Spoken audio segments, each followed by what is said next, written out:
Bismillahirrahmanirrahim. Assalamualaikum warahmatullahi wabarakatuh. Di sini saya akan membahas tentang dinamika kebudayaan dan peradaban Islam. Ilmu pengetahuan dalam perspektif Islam. Pengetahuan bersumber dari Allah sehingga tujuan pengetahuan adalah kesadaran tentang Allah. Sumber pengetahuan utama adalah Al-Quran, sumber intuisi dan sebangsanya dapat diraih melalui penyucian hati. Urgensi ilmu dalam Islam. Pentingnya ilmu pengetahuan dalam Islam dapat dilihat dari sabda Rasulullah SAW dari sahabat Anas radhiyallahu anhu berkata, Rasulullah SAW bersabda, menuntut ilmu itu wajib bagi setiap orang Islam. Hadis riwayat Ibnu Majah. Ilmu membedakan manusia dengan makhluk lain. Seseorang bisa beriman karena memiliki ilmu pengetahuan. Sungguhnya yang takut kepada Allah di antara hamba-hambanya hanyalah ulama. Quran Surat Fatir ayat 28. Integrasi antara ilmu, iman, dan amal. Dalam ajaran Islam, iman, ilmu, dan amal merupakan satu kesatuan yang utuh, yang tidak dapat dipisahkan antara satu dengan lainnya. Ilmu tanpa iman bagaikan pohon yang tiada berbuah. Perbuatan baik tidak akan bernilai amal soleh jika tidak didasari nilai-nilai iman dan takwa. Ilmu pengetahuan juga tidak bernilai ibadah, serta tidak akan menghasilkan kemaslahatan bila tidak dikembangkan atas dasar nilai iman. Kedudukan dan tanggung jawab ilmuwan.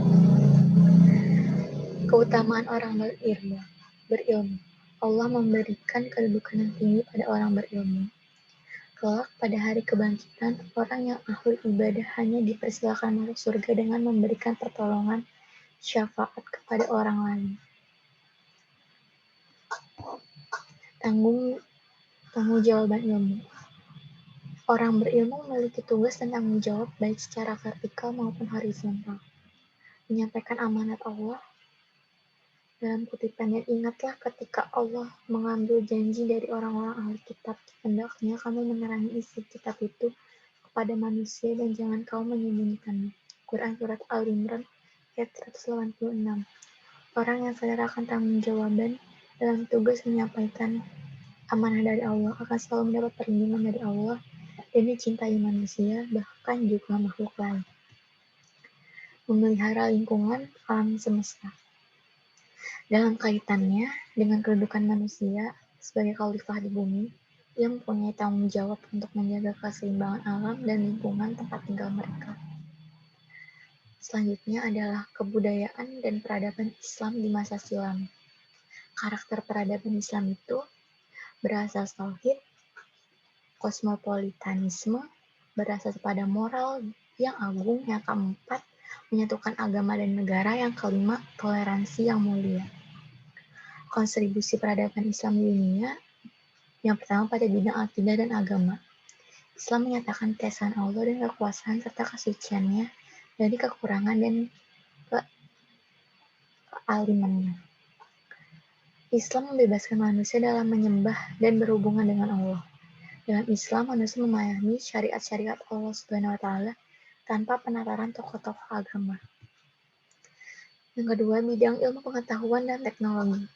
Ideologi Islam mendorong manusia untuk berpikir dan memperoleh pendidikan. Kaum muslim diwajibkan untuk berinteraksi dengan umat lain dalam rangka menyampaikan dakwah.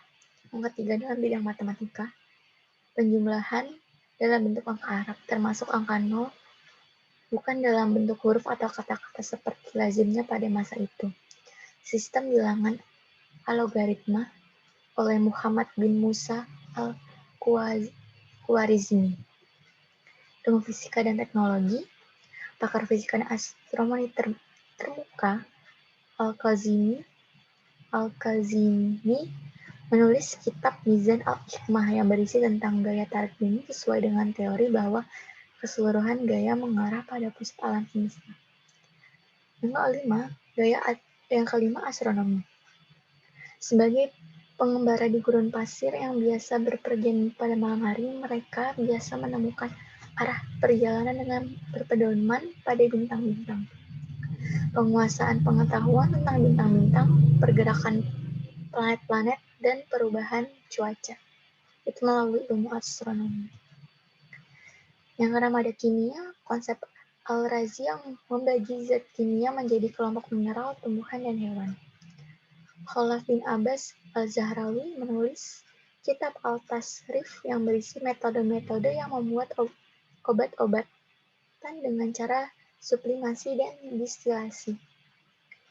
Ilmu kedokteran itu Ibnu Zur memberikan gambaran yang lengkap tentang operasi tenggorokan, pengobatan penyakit mata maupun pembedahan, metode operasi katarak.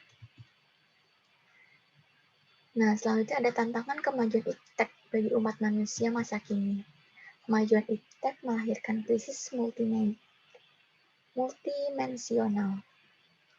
Krisis multidimensional terjadi akibat perkembangan iptek yang lepas dari kendali nilai-nilai moral, ketuhanan, dan agama. Nah, krisis itu ada krisis ekologis, tingginya polusi, global warming, krisis ekonomi dan politik, negara berkembang dan miskin, ketidakadilan, dan neo-imperialisme oleh negara-negara maju yang menguasai perekonomian dunia dan iptek. Krisis multidimensional dapat dicegah dengan adanya akhlak yang baik. Akhlak yang baik muncul dari keimanan dan ketakwaan kepada Allah yang hanya akan muncul bila diawali dengan pemahaman ilmu pengetahuan dan pengenalan terhadap Allah Subhanahu wa Ta'ala dan alam semesta.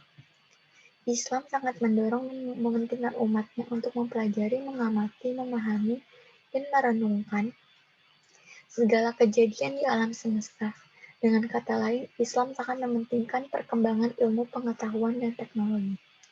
Iptek dalam Islam merupakan sarana ibadah kepada Allah Subhanahu wa Ta'ala dan mengemban amanat Khalifatullah di muka bumi dan menyebarkan rahmat bagi seluruh alam. Rahmatan lil alamin. Bagi umat Islam, agama dan ilmu pengetahuan merupakan tanda-tanda keagungan Allah Subhanahu wa Ta'ala. Keduanya, bila dibaca, dipelajari, diamati, dan direnungkan, akan semakin mempertebal pengetahuan, pengenalan, dan keimanan kepada Allah. Jadi, agama dan ilmu pengetahuan dalam Islam tidak terlepas satu sama lain. Keduanya saling membutuhkan, saling menjelaskan, dan saling memperkuat secara sinergis, holistik, dan integratif. Nah, ada jejak peradaban Islam dalam kebudayaan Indonesia. Islam masuk ke Indonesia dibagi menjadi 3 tahap, yaitu sebagai perdagangan Islam di Pelabuhan Nusantara, adanya komunitas-komunitas Islam di beberapa daerah kepulauan, yang ketiga berdirinya kerajaan-kerajaan Islam. Proses masuknya Islam Indonesia menurut Ahmad Mansur Suryanegara dibagi menjadi 3 teori, yaitu yang pertama Gujarat. Agama Islam masuk ke Indonesia pada abad ke-13 dan pembawaannya berasal dari Gujarat, yaitu India. Teori Mekah, teori ini menjaga teori Gujarat sebelumnya. Menurut teori ini, Islam masuk ke Indonesia pada abad ke-7 dan pembawaannya berasal dari Arab. Yang ketiga, teori Persia. Islam masuk ke Indonesia abad ke-13 dan teori pembawaannya adalah Persia atau Iran. Dari ketiga teori tersebut dapat disimpulkan bahwa Islam masuk ke Indonesia pada abad 7 dan mengalami perkembangan pada abad ke-13. Nah, kerajaan-kerajaan Islam. Nah, kerajaan Islam pertama di Indonesia yaitu Samudra Pasai yang bertepatan di pesisir timur Laut Aceh pada pertengahan abad 13 Masehi.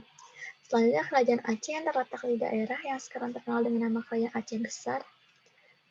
Aceh menerima Islam dari Pasai yang sekarang menjadi bagian wilayah Aceh. Kerajaan Aceh merupakan penyatuan dari kerajaan yaitu Lamuri dan Aceh Dar al-Kamal. Di wilayah Jawa terdapat Kerajaan Islam Demak di bawah pimpinan Sunan Ampel Denta. Wali Songo sepakat untuk mengangkat Raden Fatah menjadi Raja Demak yang pertama. Pada masa Sultan Trenggono 1524 sampai 1546 Masehi, Sultan Demak ketiga, Islam dikembangkan ke seluruh tanah Jawa hingga ke Kalimantan Selatan. Wujud peradaban Islam Indonesia yang pertama ada biografi keagamaan di semua kerajaan Islam. Penasehat rajanya adalah ulama. Yang kedua, ulama dan karya-karyanya. Yang ketiga, arsitek bangunan yang tertuang dalam arsitektur masjid-masjid di Indonesia. Di Indonesia terjadi akulturasi budaya Islam dan budaya lokal. Islam masuk dengan cara damai, dengan menanamkan ajaran Islam pada esensi batin dari sebuah peradaban tanpa merusak budaya yang telah mengakar di masyarakat. Sekian yang dapat saya sampaikan, kurang lebihnya mohon maaf. Wassalamualaikum warahmatullahi wabarakatuh.